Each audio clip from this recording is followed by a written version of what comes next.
Miei prodi camminatori, sono Nico, il capitano dei camminatori cretini, e oggi proseguiamo il viaggio con la terza tappa del Sentiero dello Spirito.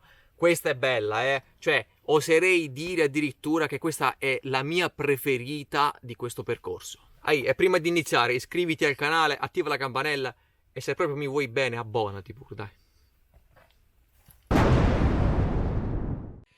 Buongiorno, ho temporeggiato un po' stamattina per alzarmi dal mio giaciglio qui al rifugio Marcello Di Marco.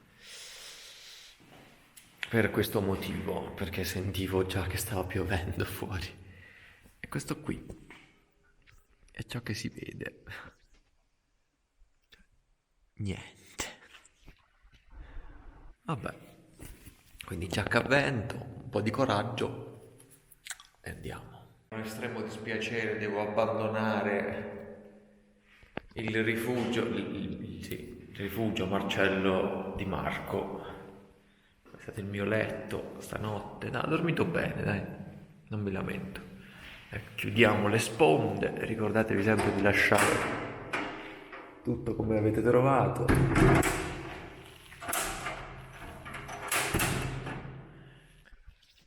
Allora, se dovessi seguire il percorso ufficiale, ora dovrei tornare indietro praticamente sullo Sentiero dello Spirito e passare di nuovo davanti alla discesa che ti porta all'eremo di San Giovanni.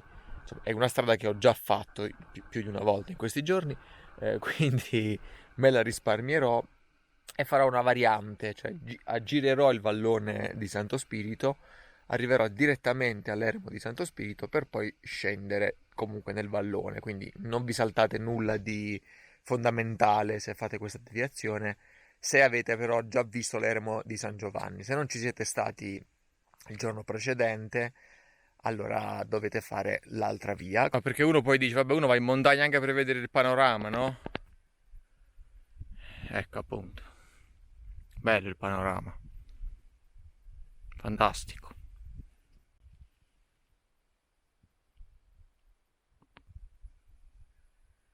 Vabbè, dai, dove sono gli zombie? Sono pronto. E sul percorso beccherete anche questo qui, che è il complesso pastorale Tettone. Qui c'erano due capanne, lì c'è ancora un rudere, il rudere di una. E qui praticamente ci portavano gli animali a pascolare e questo era il rifugio per gli animali e soprattutto per i pastori, quando diciamo il tempo come oggi non era proprio dei migliori, vabbè, anche peggio di oggi, dai. Oggi alla fine si può fare. È bellissima. Il vicino piano, eccola, si muove. È carina.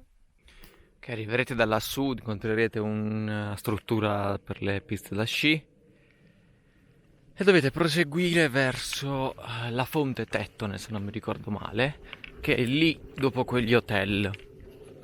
Ma qui potete tranquillamente scendere a braccio, cioè, una volta che vedete dov'è, basta, tanto è abbastanza qui dopo cioè al secondo impianto sciistico diventa veramente quasi pianeggiante.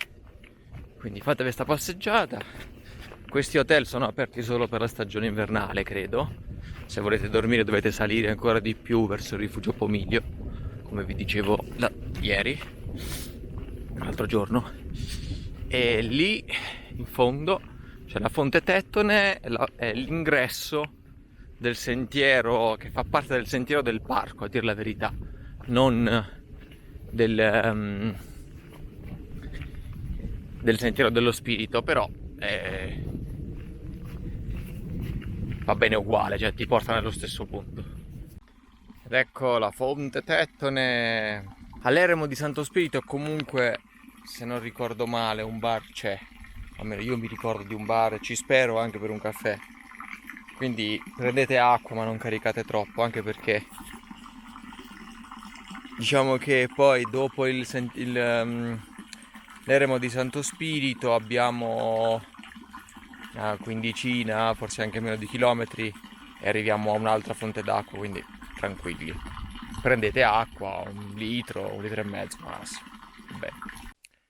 Questi sono i primi faggi che incontriamo scendendo, perdendo di quota, e tra la foschia, il fatto che ha piovuto tutta la notte, ora è uscito un po' di sole, quindi sta evaporando l'acqua, e la foresta che continua a gocciolare, ora sto zitto e ascoltate.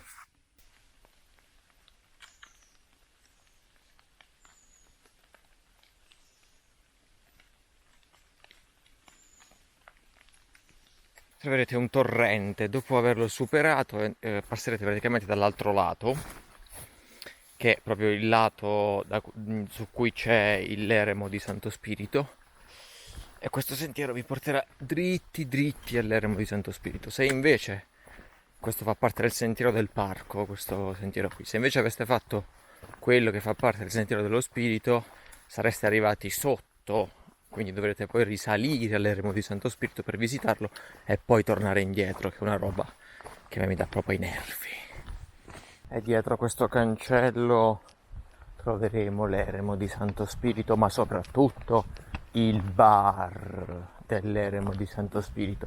Sì, perché questo qui è l'unico eremo che incontriamo raggiungibile in macchina, quindi naturalmente ha tutti i servizi del caso, cioè bagni, bar, cesti. Ah, posso buttare finalmente l'immondizia di 3 giorni.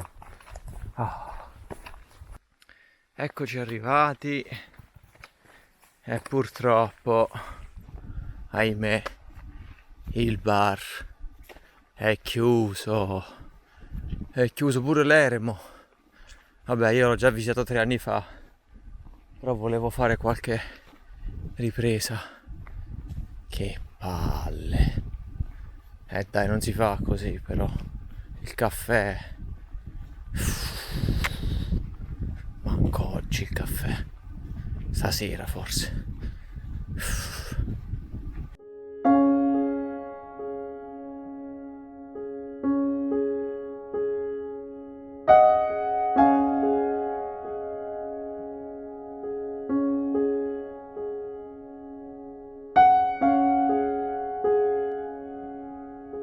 Questo qui è un tratto comune sia al Sentiero dello Spirito che a quello del parco, ed è secondo me più bello di tutto il percorso come percorso montano.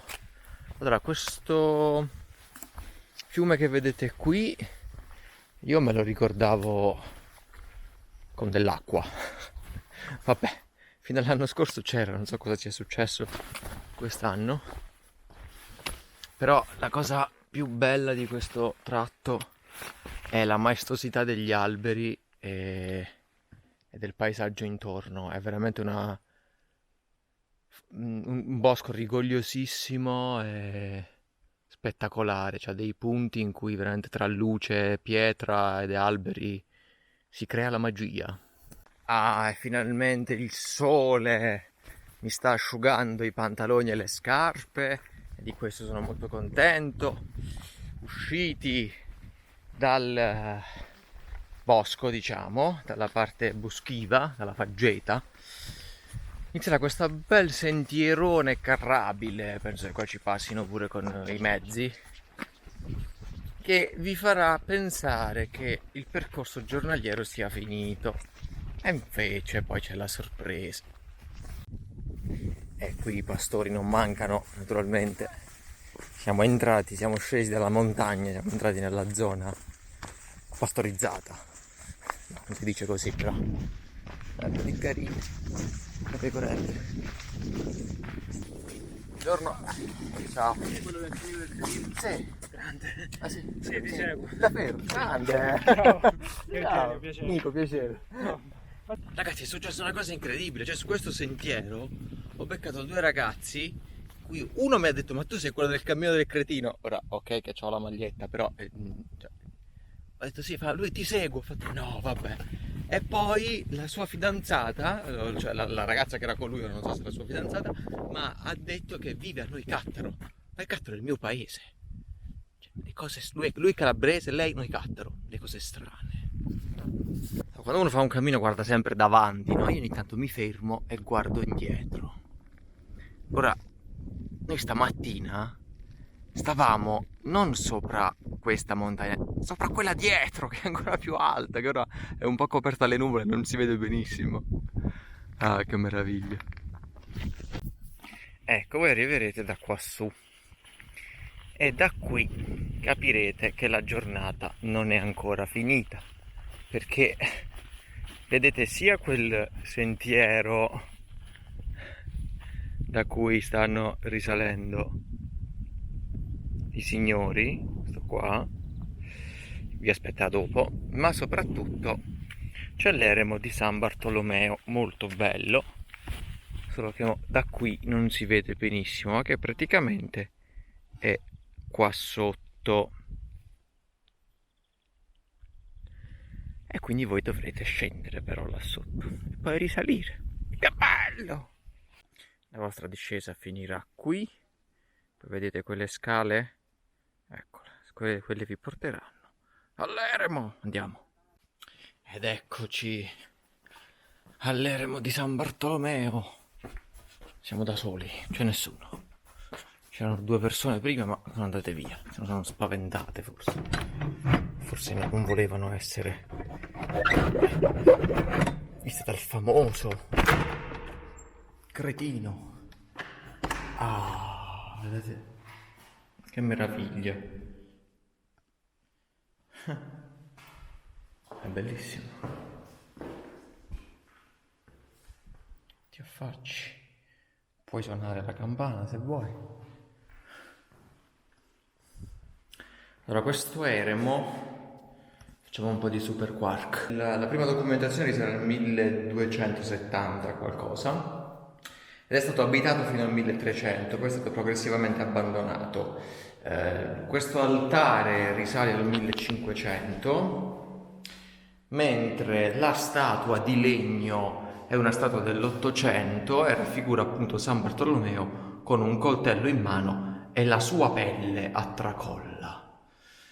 Come sempre la Chiesa riesce ad essere molto cruenta quando vuole. No vabbè. Offerte per ristrutturazione. Ho rotto la cassetta la cassetta di sicurezze. Fantastico. Non abbiamo finito, c'è una porta qui. Andiamo a vedere la porta dove porta. Che schifo. Ah. C'è le sacrestie, diciamo. Tutto scavato nella roccia. Qui c'è anche un camino. Questa sarà stata la camera, boh, non lo so. E invece da qui ci riaffacciamo sul baratro e questa qui sotto dovrebbe essere la Scala Santa, che è abbastanza in stato di abbandono, credo. Sì, direi di sì, anche se è percorribile volendo. E questo è l'ultimo pezzettino, dopo essere risaliti dal vallone. Allora, questa terza tappa è leggermente più semplice delle altre due, sottolineo leggermente, ma solo perché non abbiamo questo grandissimo dislivello in salita, c'è molta discesa, però è fattibile. Io sono partito stamattina che erano le 10, o anche di più, 10 e mezza, sto arrivando verso le 6. Quindi ci sono un sacco di hotel, posti dove dormire qui vicino a Roccamorice o anche proprio lungo il percorso, mi sa che si chiami Macchie di Coco, la zona. Si trovano anche posti per la tenda se volete. Quindi perché è così scuro? Aspetta, metto così, così mi vedete. Quindi da dormire si trova, da mangiare anche. Finalmente rivedrò una doccia e un letto dopo 2 giorni. Evviva! Ok, dopo l'eremo di San Bartolomeo un po' di asfalto vi aspetta, sappiatelo. Ragazzi, ma sono finito in un posto fichissimo, si chiama Dimore Montane, aperto da poco, gestito da ragazzi. Mo mi devo fare un attimo raccontare tutta la storia, perché dice che questo era un posto che è stato chiuso per anni, poi loro l'hanno preso, l'hanno sistemato.